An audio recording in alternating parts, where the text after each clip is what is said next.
సాధారణంగా మన శరీరానికి కావాల్సిన ఆక్సిజన్ను అన్ని భాగాలకు చేరువేయడానికి హిమోగ్లోబిన్ చాలా అవసరం. కానీ ఈ హిమోగ్లోబిన్ తక్కువగా ఉంటే నీరసం, తలనొప్పి, కళ్ళు తిరగడంతో పాటు చర్మం పసుపు రంగులోకి మారడం వంటి లక్షణాలు కనిపిస్తాయి. అటువంటి సమయంలో హిమోగ్లోబిన్ సహజంగా పెరిగే విధంగా ఆహారాన్ని తీసుకోవాల్సిన అవసరం ఉంటుందంటున్నారు ఆరోగ్య నిపుణులు. ఇప్పుడు వాటి గురించి తెలుసుకుందాం. హిమోగ్లోబిన్ పెరగాలంటే ప్రధానంగా ప్రోటీన్ ఎక్కువగా ఉండే పప్పులను తీసుకోవాలి. అన్ని రకాల పప్పుల్లో ఐరన్‌తో పాటు శక్తినిచ్చే ప్రోటీన్‌లు ఉంటాయి. ఈ నేపథ్యంలో వీటిని రోజువారీ ఆహారంలో చేర్చుకోవడం వలన రక్తంలో హిమోగ్లోబిన్ స్థాయిలు సహజంగానే పెరుగుతాయి. అలాగే పాలకూరలో ఐరన్ ఎక్కువగా ఉంటుంది.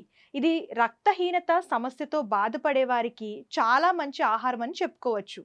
దీన్ని రోజు ఆహారంలో భాగంగా తీసుకుంటే ఎర్ర రక్త కణాలు బాగా ఉత్పత్తి అయ్యి హిమోగ్లోబిన్ స్థాయిలు మెరుగుపడతాయి. ఇక బీట్రూట్, ఇందులో ఐరన్, ఫోలిక్ యాసిడ్, మాగ్నీషియం వంటి పలు ఖనిజాలు పుష్కలంగా ఉంటాయి. ఇది రక్తాన్ని శుద్ధి చేయడంతో పాటు హిమోగ్లోబిన్ పెంచడంతో సహాయపడుతుంది. అలాగే దానిమ్మ, ఇందులో ఐరన్‌తో పాటు విటమిన్ సి కూడా ఎక్కువగా ఉంటుంది. ఇది రక్తహీనత సమస్య బారిన పడకుండా కాపాడుతుంది. ప్రతిరోజు దానిమ్మను తినడం వలన శరీరంలో రక్తం బాగా తయారవుతుంది. గుడ్లు, ఇందులో ఉండే ఐరన్, విటమిన్ బి12 శరీరానికి కావలసిన ఎర్ర రక్త కణాల ఉత్పత్తిని ప్రోత్సహిస్తాయి.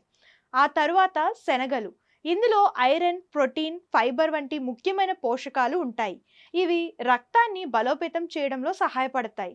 కాగా శనగలను వేయించి లేదా ఉడికించి తీసుకుంటే ఆరోగ్యానికి మంచిది. అదేవిధంగా గుమ్మడి గింజలు, ఇవి చిన్నగా కనిపించిన ఆరోగ్యానికి మాత్రం చాలా లాభాలు ఇస్తాయి.